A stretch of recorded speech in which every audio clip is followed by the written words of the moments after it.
Hello everyone, you are just joining in a literary heaven, the literary nook by Fairy and his Fairy. Let's start our today's topic, but before going further, don't forget to subscribe my channel, like the videos and share if you find it valuable. So today I'm going to discuss about the Anglo-Saxon or the Old English period that is from 670 till 1100. The earliest phase of English literature started with Anglo-Saxon literature of the Angles and Saxons, the ancestors of English race, much before they occupied Britain. English was the common name in the tongue of those tribes.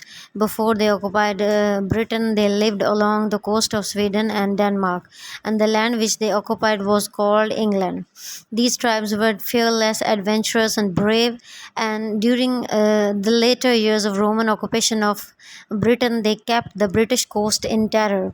Like other nations, they sang at their feast about the battles, gods, about their ancestral heroes, and some of their chiefs were also their bards. It was in these songs of religions, wars, and agriculture that English poetry began in the ancient England land, while Britain was still a Roman province. Through much of this Anglo-Saxon poetry is lost, there are still some fragments left. For example, Widsith describe continental courts visited in the imagination by a far-wandering poets.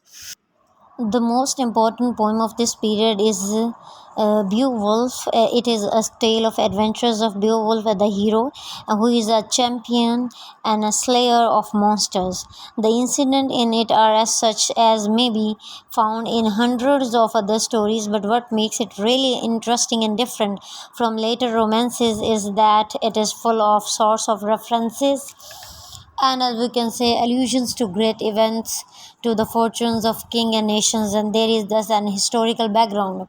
After the Anglo-Saxon embraced Christianity, the poets took up religious themes as the subject matter of their poetry. In fact, a major portion of Anglo-Saxon poetry is religious. The two important religious poets of Anglo-Saxon period were Sideman and Cynewulf. Sideman sang in series the whole story of the fate of man, from creation and fall to the redemption and the last judgment. Within this large framework, the scripture history and Seinwald's most important poem is the Christ, a metrical narrative of leading events of the Christ ministry upon earth, including his return to judgment, which is treated with much grandeur.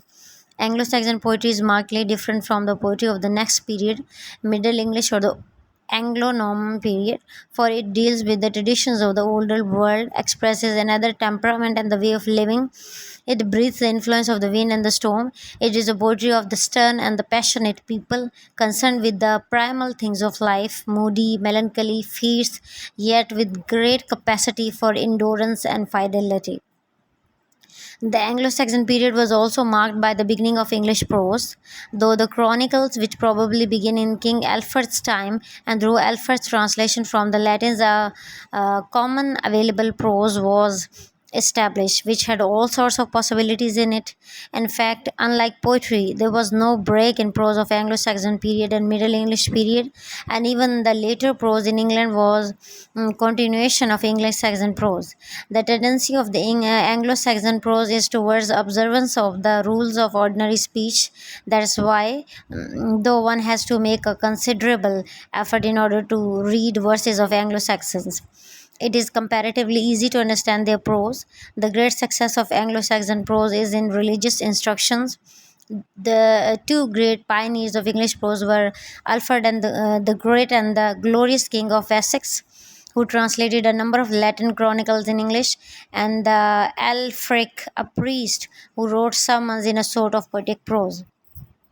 So the Angels and the Saxons first landed in England in the middle of the 5th century, and they had occupied almost whole of the country. Unlike the Romans, who came as a conquerors, these tribes settled in England and made their permanent home. They become therefore the ancestors of the English race, and the Anglo-Saxon kings, of whom Alfred the Great was the most prominent ruler. When Harold, the last Saxon king, was defeated at the Battle of Hastings by William the Conqueror of the Normandy, France, the Anglo-Saxon or the Old English period in English literature therefore extend roughly from 670 AD to 1100 AD. The literature of any country in any period is a reflection of the life lived by the people of their country in that particular period. We find that this applies to the literature of the period. The Angels and the Saxon combined in themselves opposing traits of character, savagery, and sentiment. Rough living and the deep feelings, splendid courage, and the deep melancholy resulting from thinking about the unanswered problems of the death. Thus, they lived a rich external as well as internal life, and it is especially the latter which is the basis of their rich literature. To these brave and fearless fighters, love of untarnished glory and the happy domestic life virtues made great appeal. They followed in their life five great principles: love of personal freedom, responsiveness to nature, religion, love for womanhood, struggle for glory. All these principles are reflected in their literature. They were full of emotions and aspirations and loved music and song. The Anglo-Saxon language is only a branch of the great Aryan or the Indo-European family of languages. It has the same root words for the father and mother, for good, God and man, and for the common needs and the common relations of life. So, as we find in Sanskrit, Iranian, Greek, and Latin, and it is this old, vigorous Anglo-Saxon language which forms the basis of the modern English. That was all for today. Stay connected for more literary videos. Me, Fairy, signing out from the Literary Nook by Fairy.